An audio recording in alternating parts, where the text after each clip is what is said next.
अभ्यासी YouTube channel में सभी मित्रों का स्वागत है। सभी वीडियो को मैंने दिन के हिसाब से बनाया है, तो आपको विनती है कि मेरी चैनल में प्लेलिस्ट में देखकर वीडियो को दिन के हिसाब से क्रम अनुसार ही देखें, तो ये विषय समझना आपके लिए आसान हो जाएगा। और चैनल को सब्सक्राइब और वीडियो को लाइक जरूर कर दे। चलिए तो विषय को आगे देखें।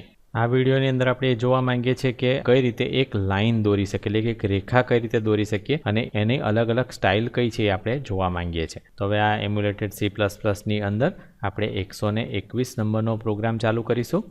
હવે 121 નંબરનો પ્રોગ્રામ છે ડ્રો એ લાઇન માટે છે। તો એક રેખા આપણે કઈ રીતે દોરવી એની માટે છે। તો આપણે અગાઉ જેમ બધું કરીએ છીએ ઉપર આટલું યુનિટ ગ્રાફ સુધીનો સરખો જ પ્રોગ્રામ છે, એટલે આપણે હવે દર વખતે ચર્ચા નથી કરતા એની, પણ આપણે પહેલાં જોઈએ કે સેટ કલર કર્યું એટલે આપણે લાલ કલર કર્યો 4 નંબર, અને ત્યાર પછી આપણે લાઇન માટેનો આપણે ફંક્શન કોલ કરીએ છીએ ને એની અંદર આપણે 4 કોર્ડિનેટ આપવાના જરૂર પડે છે। ફર્સ્ટ એક્સ અને વાય અને આ સેકન્ડ એક્સ અને વાય છે। એક્સ અને વાય પોઈન્ટ અહીંયા આપણે બતાવીએ છીએ। એક લાઇન દોરવા માટે આપણને 4 કોર્ડિનેટની જરૂર પડશે, એક્સ અને વાય પોઈન્ટ, અને એ રીતે અહીંયા નીચે પણ એક્સ અને વાય પોઈન્ટ। જો હવે આની અંદર આપણે એટલે x1 અને x2 ને જો એક સરખા રાખીશું તો આમ આડી લાઇન દોરાશે, y1 અને y2 ને એક સરખા રાખીશું તો આમ ઊભી લાઇન દોરાશે, અને આપણે 4 ને જો અલગ અલગ રાખીશું તો પછી આમ ત્રાંસી લાઇન દોરાશે। આ રીતે 3 લાઇન દોરી છે, તો અહીંયા આપણે 3 એ જ પ્રકારની લાઇન દોરેલી છે। અને ત્યાર પછી આપણે શું કરેલું છે કે આપણે એક હેલો એવું ખાલી વર્ડ પ્રિન્ટ કરેલો છે, અને પછી આપણે ગેટ ch થી ઊભા રહીએ છીએ। હું જેવું કંઈ સ્પેસ બાર કે એવું કંઈક આપીશું એટલે ફ્લડ ફિલથી આપણે એની અંદર ફિલ કરી દઈએ છીએ, અને ક્યાં સુધી ફિલ કરીએ છીએ જ્યાં સુધી એને 4 નંબરનો કલર મળે નહીં ત્યાં સુધી।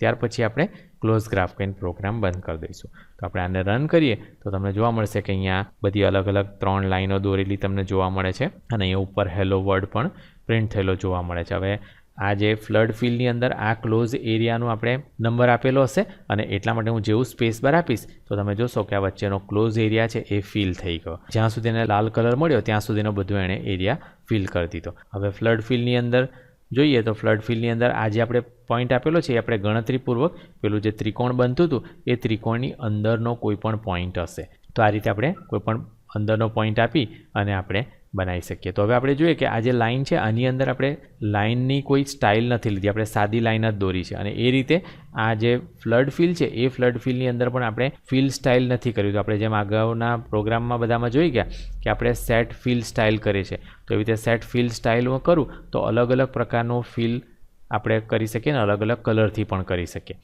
પણ આપણે અત્યારે અહીંયા સાદું જ રાખેલું છે। અને હવે આપણે એ જોઈએ કે લાઇનની આપણે ટાઈપ કઈ રીતે બદલી શકીએ। તો હું પહેલાં પ્રોગ્રામને બંધ કરું અને 122 નંબરનો પ્રોગ્રામ આપણે ઓપન કરીએ। હવે 122 નંબરના પ્રોગ્રામની અંદર લાઇન સ્ટાઇલ વિશે બતાવે છે। તો જો કે C4 લાઇન સ્ટાઇલ જ સપોર્ટ કરે છે, તો એની માટેનો મેં એક પ્રોગ્રામ બનાવેલો છે। તો હું પહેલાં હું રન કરીને તમને બતાવું કે આ જે 4 સ્ટાઇલ છે એ જ સપોર્ટ કરે છે। એટલે જો 0 નંબર આપો તો આવી સોલિડ લાઇન આવે, ત્યાર પછી 1 નંબર આપીએ તો આવી ડોટેડ લાઇન આવે, 2 નંબર આપો તો આવે ડોટ અને ડેશવાળી લાઇન આવે, 3 નંબર આપો તો આવી ડેશવાળી લાઇન આવે। તો આ અત્યારે નોર્મલ વિડ્થ એટલે કે 1 વિડ્થની પહેલી 4 જોવા મળે છે, અને ત્યાર પછીની જે છે એ વિડ્થ 3ની આપણને જોવા મળે છે। એટલે જેમ જેમ આપણે નંબર વધારતા જઈએ, જો આપણે વિડ્થ 1 આપીએ તો આવી પતલી લાઇન આવે, 2 નંબર આપીએ તો એનાથી વધારે જાડી થાય, 3 નંબર આપીએ તો એનાથી વધારે, એમ જેમ જેમ થિકનેસ આપણે વધારતા જવું હોય એમ આપણે વધારતા જઈ શકીએ, પણ જે સ્ટાઇલ છે એ આટલી આવશે।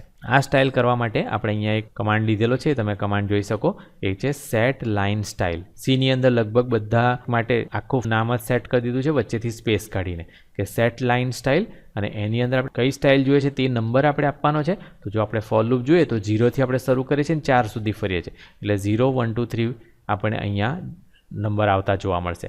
આ યુઝર ડિફાઇન નંબર માટે છે, એટલે કે ધારો કે આપણે કોઈ યુઝર ડિફાઇન પેટર્ન આપવા માંગતા હોય તો અહીંયા આપણે એનો કોડ આપી શકીએ। તો કે અહીંયા આપણે નોર્મલ વિડ્થ લીધી છે। હવે તમે ઉપર જોશો તો વેરિયેબલ ડિક્લેર કરેલા છે, નોર્મલ વિડ્થનો મતલબ 1 થાય છે અને થિક વિડ્થનો મતલબ 3 થાય છે। તો અહીંયા કોઈ પણ નંબર અહીંયા ડાયરેક્ટલી તમે 1 નંબર પણ લખી શકો, 2 લખી શકો, 3 લખી શકો, એમ જેમ જેમ નંબર તમે વધારતા જશો એમ એ જે લાઇન છે એ જાડી થતી જશે। અને ત્યાર પછી લાઇન દોરવા માટે આપણે શું કર્યું છે, x1 અને y1 અને x2 અને y2 4 કોર્ડિનેટ આપી અને આપણે લાઇન દોરેલી છે। તો આ પહેલી જે ફોર લૂપ છે એનાથી આપણે 4 લાઈનો દોરીએ છીએ, અને એ 4 લાઇન આપણે નોર્મલ વિડ્થની અંદર દોરીએ છીએ. પછીના બીજી ફોર લૂપથી આપણે બીજી 4 લાઈન દોરીએ છીએ અને એ થીક વિડ્થથી દોરીએ છીએ. આશા છે કે તમને આ બંને પ્રોગ્રામમાં ખબર પડી ગઈ હશે કે કઈ રીતે એક લાઈનને આપણે એટલે કે રેખાને દોરવી, રેખાની જે પેટર્ન છે એ સ્ટાઇલ આપણે કઈ રીતે બદલવી એ પણ તમને ખ્યાલ આવી ગયો હશે. હવે આની સાથે મેં PDF ફાઇલ આપેલી છે ને PDF ફાઇલની અંદર પણ આ બધા ફંક્શન આપેલા છે ને એ ફંક્શનનો શું મિનિંગ થાય છે તે પણ બતાવેલો છે.